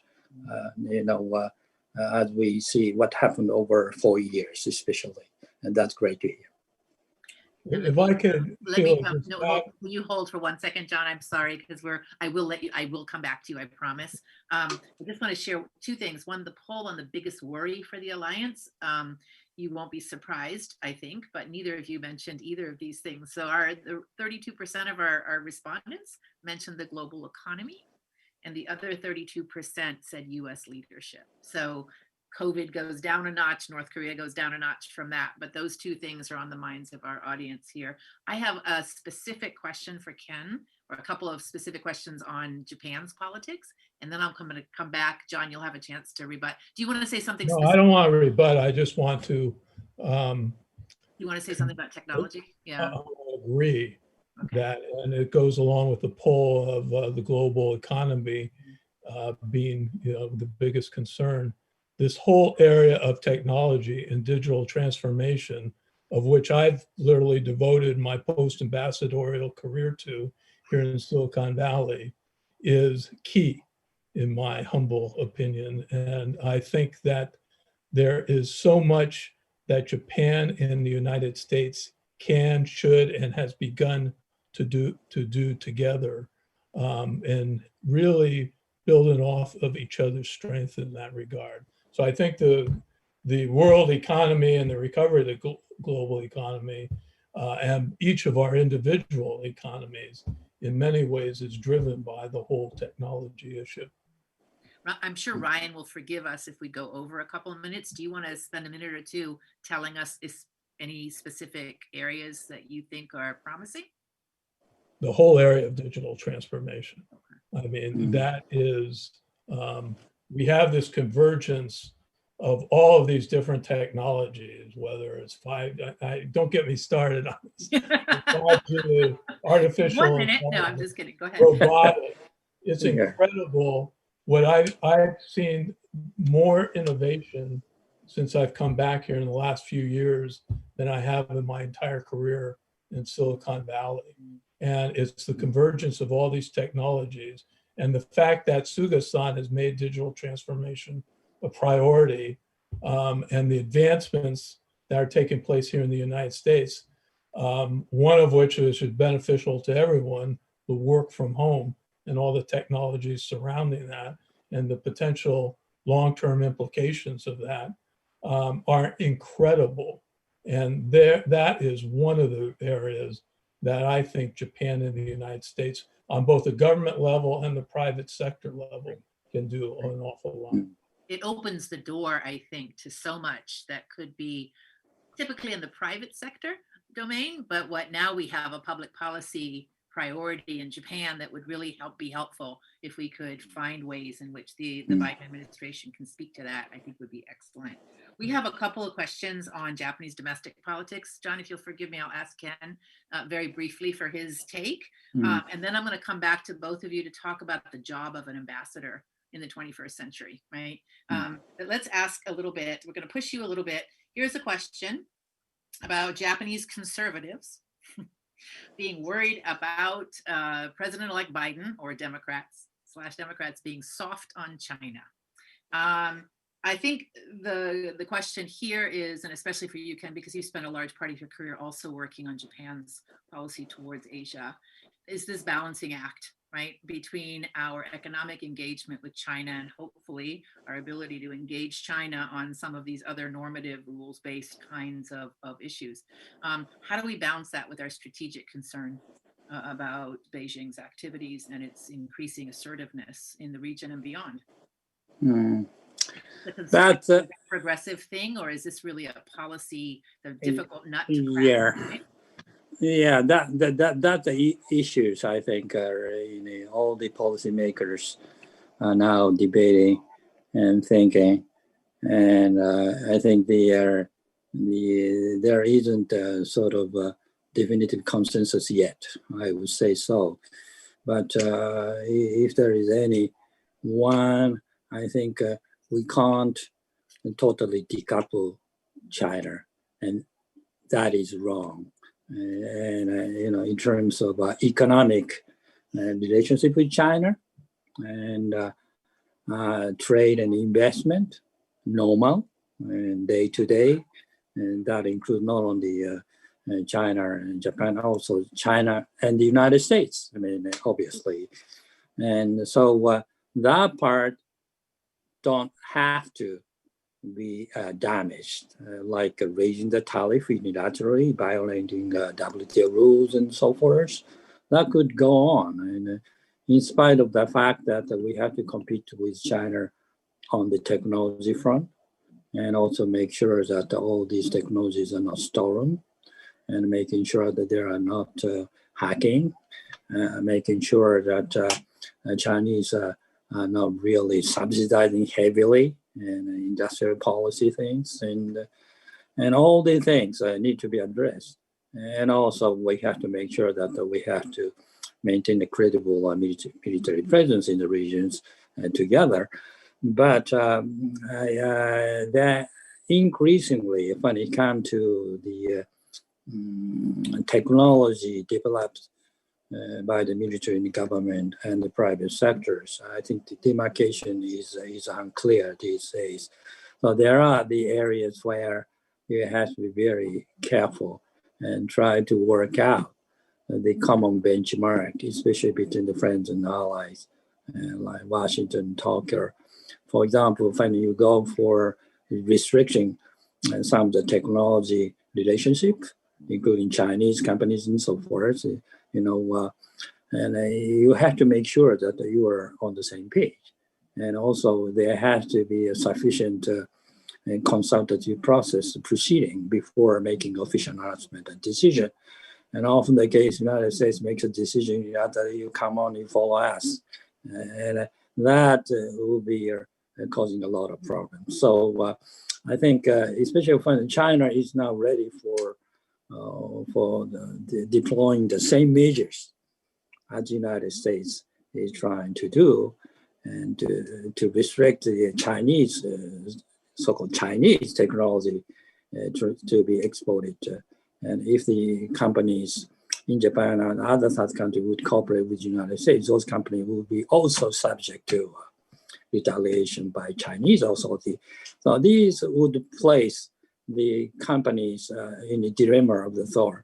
So this might even cause some disruption. So without getting into that one, you need to carefully coordinate the policy instrument with specifics, in place. Otherwise, I think, all days. I mean, when we confronted with Soviet unions, there was big trouble. You remember Toshiba issues and so forth, and we can't really repeat all this stuff.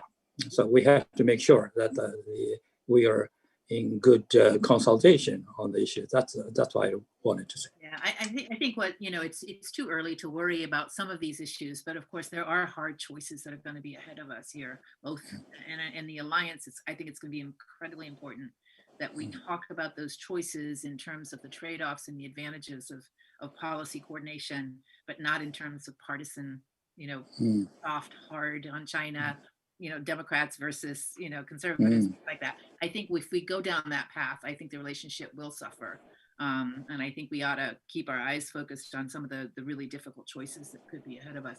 We have not brought up Taiwan, and I won't do it here because we could be here for a whole another hour, and Ryan, I'm sure, would not forgive me for that. So let me end us, because we could do this for a long, long time. And I think we should have a 2021 and a half conference with both of you to see where we are 6 months from now.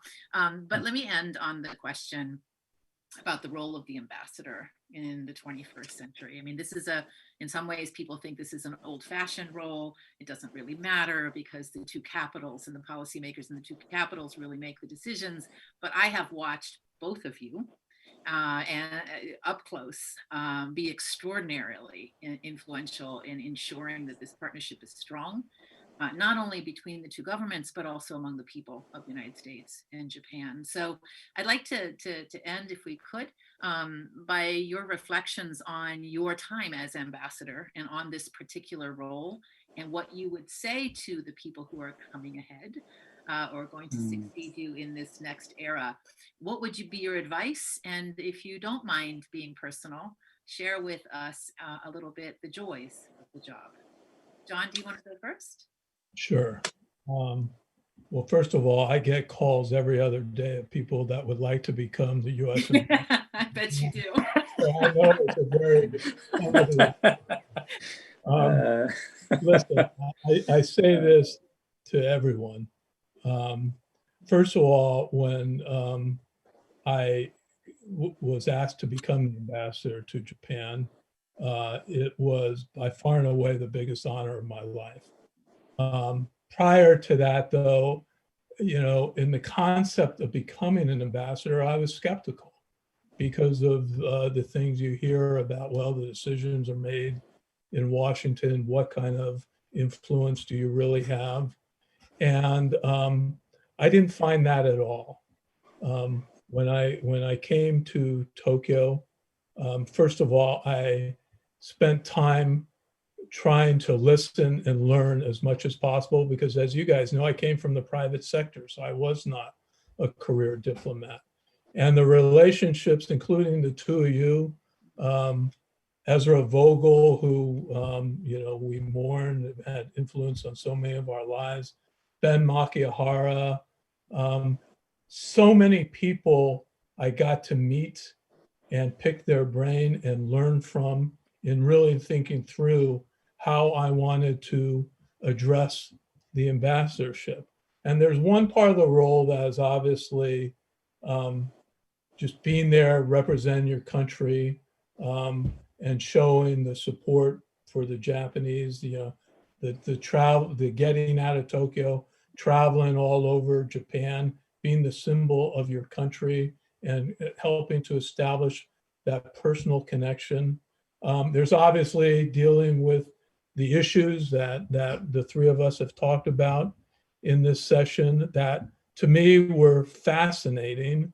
And so many of them were new to me. I have to admit, and I admitted this at the time, I had never heard of Futenma before I became the ambassador.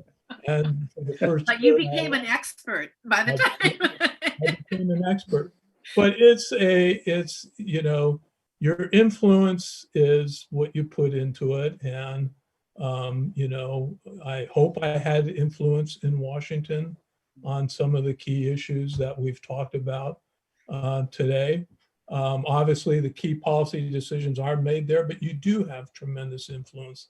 And then there are just the things that I think to the extent my ambassadorship gets remembered, it's some of the things that I decided, like the trip to Hiroshima for the commemoration ceremony, where there wasn't complete support in Washington for that.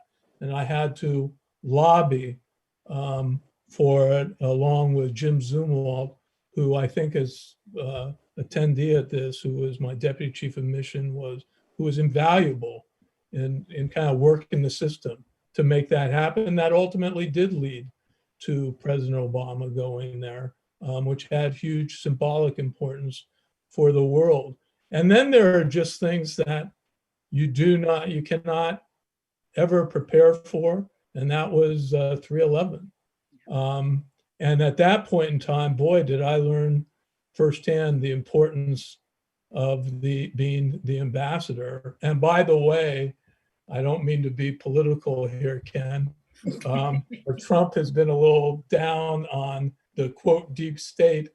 I can't tell you how invaluable that expertise in both the government and the private sector in bringing together so many experts to both assist the Japanese and address particularly things like the nuclear crisis and the tsunami. And so it's an immensely, in my view, important job. And, as I said, it was just the best experience and most valuable experience of my life. And if I could just say one more thing, some of the things you do that were so symbolic. For example, when we went up to the Tohoku region, there we went to an evacuation center, and there was this little kid that had obviously seemed to have lost his family, and everyone said, don't kind of stay away, be respectful. And my instincts just told me to go up and hug the kid. And I needed it more than he needed it in a way, but that picture went throughout Japan and again had this symbolic impact on signifying the relationship between the United States and Japan, and the US being there in Japan's time of need. And one other thing to this day, as many on this Zoom call know, we started the Tomodachi Initiative to invest in the young people of Japan and help them connect up with the young people of the United States. And to this day, there have been thousands of participants and hundreds of programs. And every time a kid sends me an email, and now some of them are adults, that says, you know, it impacted my life. I can't tell you what that meant to me. That means more than anything. So for those of you who have contacted me to become the next U.S. ambassador to Japan, I highly recommend it. Well, for all of us Americans, during the time of the March 11 disaster and the follow-up, we were very proud to have you in Tokyo, John, and your team. Very, very proudly, we watched you represent us in the best possible way, the strength of the partnership between the United States and Japan. So I get a little verklempt in the same way I think Japanese get very verklempt about that moment. But I think it's important that we remember that our partnership is exactly for moments like that, when the country is in trouble and when we need each other. And it is done through the kinds of actions and activities that you and your staff and everyone did at that time to represent the American commitment to Japan. So thank you. And I have watched you, Ken. I'm going to let you make your comments before I make my observations. But Ken, your job as ambassador, you are coming from a different system. You're not a political appointee. You're a deeply trained and experienced diplomat coming up the ranks of the Ministry of Foreign Affairs. But the ambassadorship is a huge responsibility for you. Tell us what it feels like, and tell us the joys and the setbacks, if you want, whichever you prefer, but help us understand what it meant for you to have that job. You know, in all the diplomatic book written by a scholar, said that the ambassador's or diplomat's job is to tell a lie for the country. I think that is not true. I think you have to tell the truth, but often the case you have to defend the countries you work on.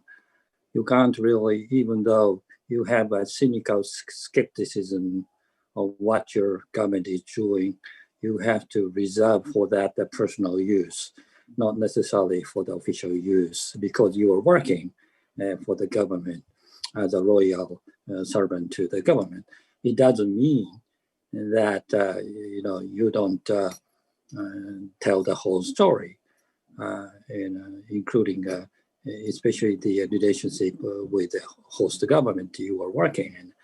And when I was ambassador to Washington, especially when the President Trump came in, and this was a spectacular moment of the sort, but most of the people in Washington were not expecting that, including most of the ambassadors in town. So it was kind of, you know, enormous challenge to all of us. And so you have to quickly change sort of all this calculus, including your own assessment of what the new administration will be looking like.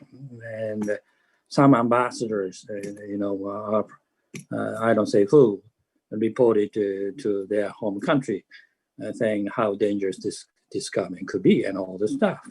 And I think it doesn't mean that you can't deal with it.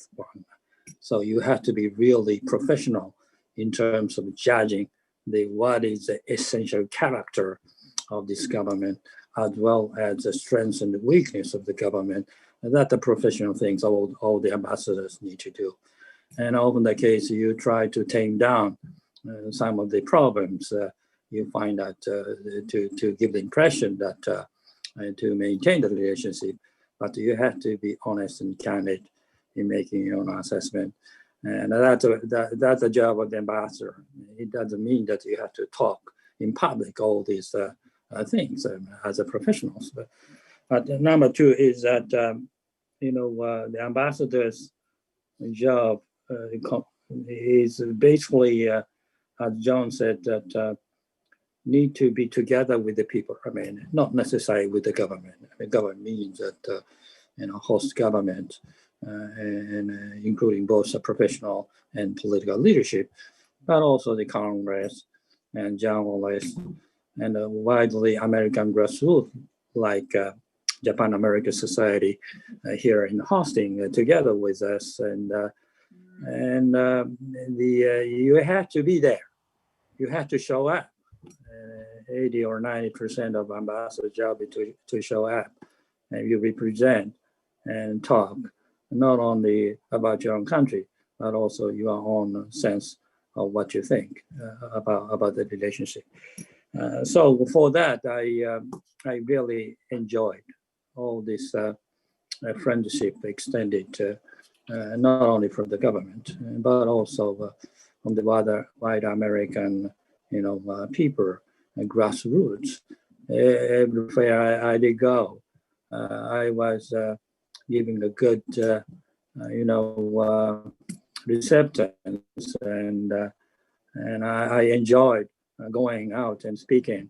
And even though I speak the same things 10 times, I mean, the same things, but people still appreciate it. That's great. And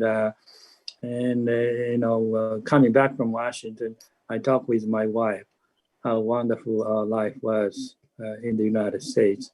And the treasure of being ambassador is, John said, that get to know the people, nice people, wonderful people.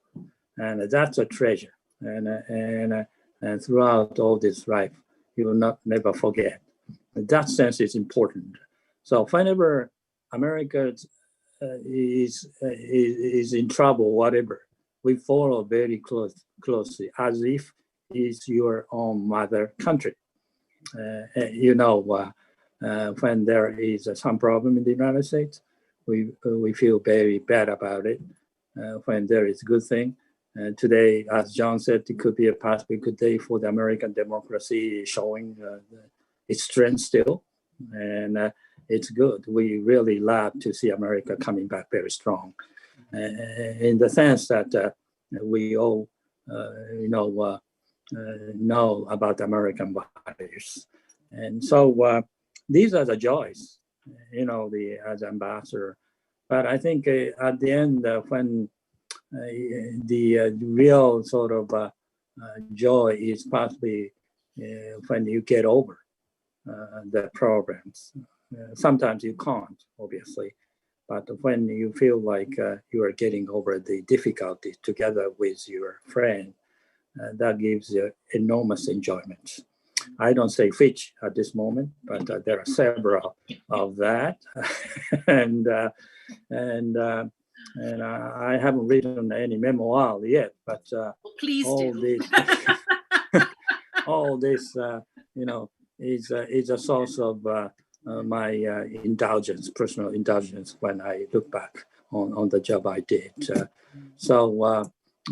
Of course, as John said, ambassador's work is changing as the environment changes, especially when the decision is taken by the capital. That is true. And also there are always telephone calls and direct contacts and talking. Often the case is some people misunderstand that ambassador could be sidelined, and that is wrong, I think, but some people think that way sometimes. But in spite of all that, I think ambassador's job cannot be replaced by those working in the capital, because of the direct contact with the people, the first-hand knowledge of what's happening. I would stop here, but if I'm asked, I want to do that again, I say no, but I did enough. That's enough. Well, because you were so discreet and not naming names, I'm going to be the same. But I think both of our democracies, the job of the ambassador also is to make sure that those elected to public office in both of our democracies understand the value of the relationship. And I had so many opportunities to watch you make sure that your elected leaders, whatever party they came from, understood what America and Americans were concerned about, as well as what Americans were looking to Japan for. And I think there's an immense amount of contribution that you made to making sure that our transitions, both for Mr. Abe coming back and getting to know President Obama, making sure that Hiroshima and Pearl Harbor, that those two bookends of commemoration of the relationship were navigated well. And I think at the end of the day, your quote here was a spectacular moment of a sort, which is a very diplomatic way of referring to our 2016 election and the transition in 2017. But, you know, I will tell an anecdote which doesn't compromise anything, but I had the occasion to have lunch with the British ambassador after our election. And he took me aside and he said, how the heck, that's not the word he used, but how the heck did the Japanese ambassador know what was going to happen? And I just smiled because I think there was deep admiration among the diplomats in Washington of the Japanese embassy's ability to navigate that particular election and transition. And so I think there's credit needs to be where credit is due. You and your staff were very astute America watchers and very dedicated to making sure that Japan or Tokyo had the right information about what was happening here in the United States. And we are also in the Japan community of DC, but also in the country, deeply appreciative to you of how much you understand us and have made a profession and a lifetime commitment, both personal and professional, to understanding us. And I still love that picture of you in the Indianapolis 500. I think it speaks volumes about your ability to put yourself where all Americans live and work and make sure that we understand Japan's importance to us. So thank you. This has been an amazing session. Thank you both for being so candid and open. I too, like Ambassador Sasai, want to thank Ambassador Sugiyama for his service here in Washington. He has been a great friend of the Japan-America Society, of all of us here in Washington, even in these very, very difficult circumstances, and of course his own personal his own personal loss. We are looking forward to Ambassador Sugiyama's successor, Ambassador to be Tomita, will be welcomed here. And we look forward again to continuing the work that both of you have done so astutely and wholeheartedly on behalf of the U.S. Japan Alliance. So thank you both. We will call you back for advice in the months and years to come. It's great to see you. Please stay safe. Okay, bye-bye. Thank you. Yeah. Thank you so much. Nice seeing you.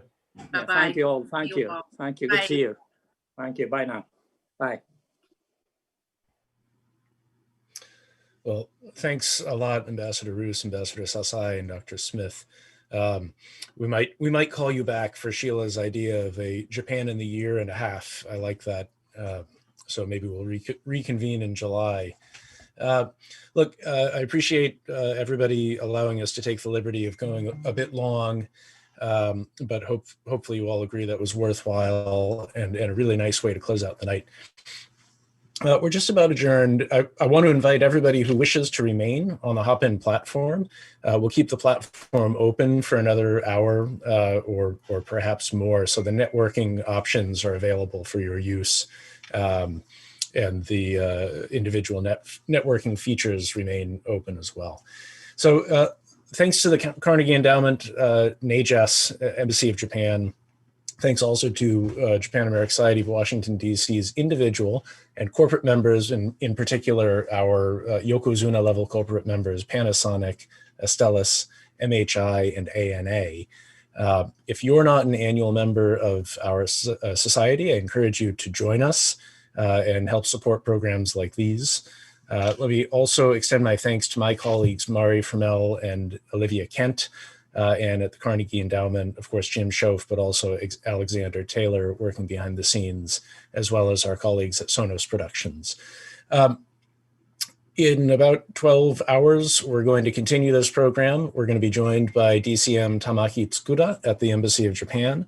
And we'll also conclude with our panel focused on Japan's international concerns and the bilateral relationship with Emma Chandler-Avery, Glenn Fukushima, Yuko Koshino, and Gordon Flake. So with that, we are adjourned for part one of the program, and thanks to you all for being with us.